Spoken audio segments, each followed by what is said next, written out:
What do you think, Kitty? Nice truck.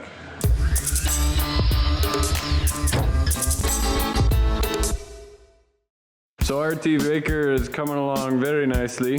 The only thing is this looks kind of, and Dakota used this little cheap plastic piece of crap that went to big ass ugly air box right here. So what I think I'm gonna do is take this cover off of the North Star.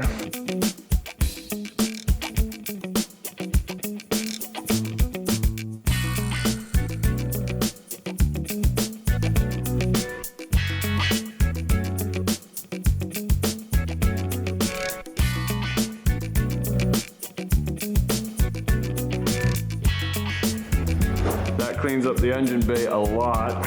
I gotta build a custom air box for it though, so I need to have it round, nice and big for lots of airflow, and then a pipe coming out the bottom, and then I think to have the air filter nice and straight right about there would really do wonders for cleaning this bay up. Yeah, we'll go from there. I think we'll put 360 Magnum or something with a sticker on the side, and maybe a DeBoss custom on one side here, and then kind of notch out where the pipe is gonna go on this side so it looks like it was supposed to be there. The paint's actually still drying. It's a matte black. That's why you see the stripes on it. But I think that looks really sharp. I convinced them to put that rad in, but this was an old rad off of a Studebaker truck, so he had to get this re-cored, but at least I know that it's working. The RT Baker turned out really nice, even though it's faint. You gotta be able to see it in certain light. What do you do with a 52 Studebaker with a 360 Magnum in it? Obviously you lower it. So we've got some new springs and some shackles. We're gonna put that on there and put a new e-brake cable on, and then put a big handle here to yank up on to slide around corners, because it's very important to be able to parallel park while you're doing 80 kilometers an hour. Here we go.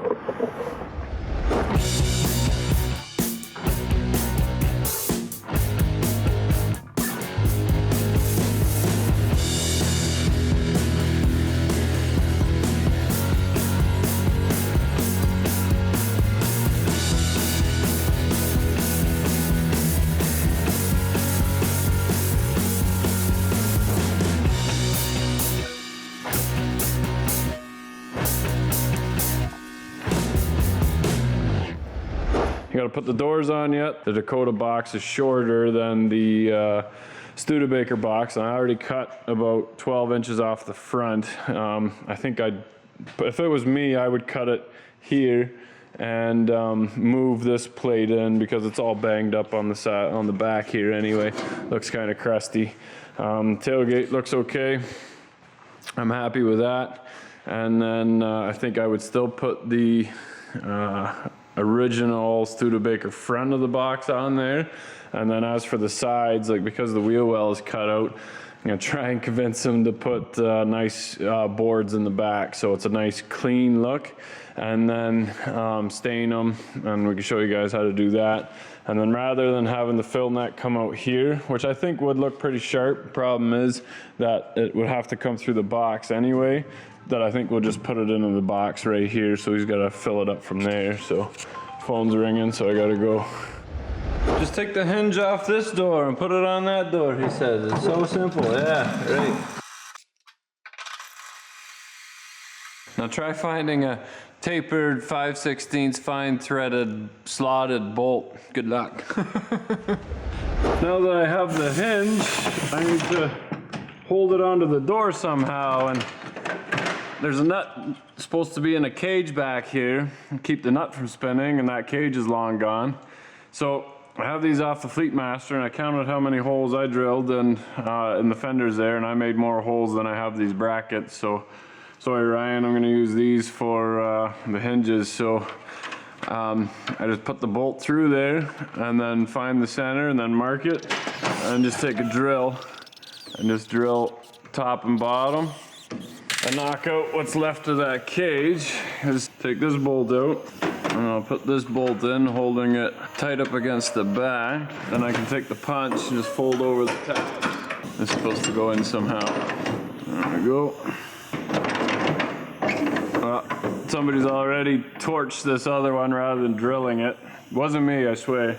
I would never ever do that. I'm gonna try and fit this in anyway. I think my door gaps are gonna be off, but that's okay because we're not going for 1/8 of an inch perfect. But once I get the door hinge in there and the bottom one in, then we'll put the door on. Almost looks like something.